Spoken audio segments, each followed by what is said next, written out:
So mga kalodi, no? Ganito lang ang gagawin natin, no? Yung sa langis na use oil, no? Kaysa naman itapon natin, no?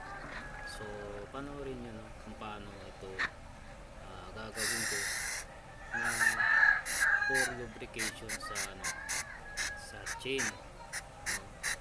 no? Lubricate tayo ng kadena, kaysa itapon natin yung langis, sayang, no? So unang gagawin natin, spray muna natin ng kahit WD-40 o ano ba yun, o derusting na spray, no? So linisin muna natin yan na kalodi, no? Hanggang mawala yung mga parang sludge niya, mga dumi-dumi, mga grasa na nakadikit, yan, mga likabok, yan. Linisin muna natin yan. So hanggang mawala yan, ikot-ikutin yan.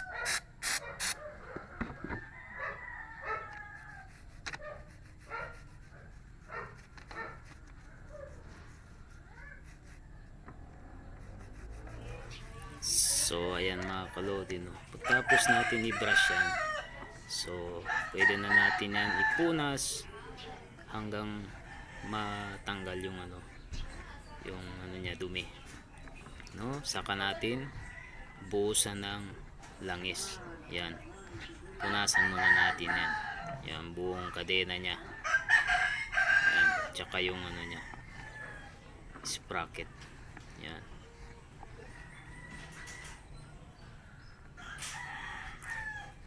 So pag okay na, malinis na yan, pwede na natin ibuhos ng langis, yan mga kalodi, ibuhos na natin yan.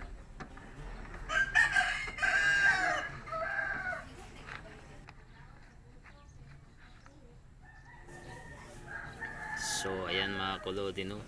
Buhusan na natin yan. Ganito lang yan mga kalodi, no?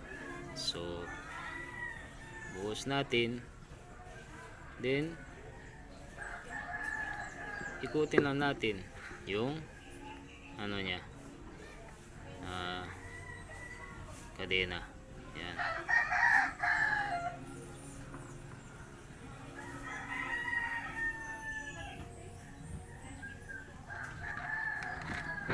Yan, no? Kaysa naman itapon natin yung langis, no? Pwede pang magamit yan, no? For lubrication sa kadena, yan. So pag wag muna natin gamitin yan, no? Hayaan natin siyang tumulo yung langis niya, hayaan natin siyang mga ilang, kahit isang oras lang, no? Yan. So hayaan natin siyang tumulo, wag na natin yan punasan, ganyan na yan mga kalodi. So yan yung result na yun.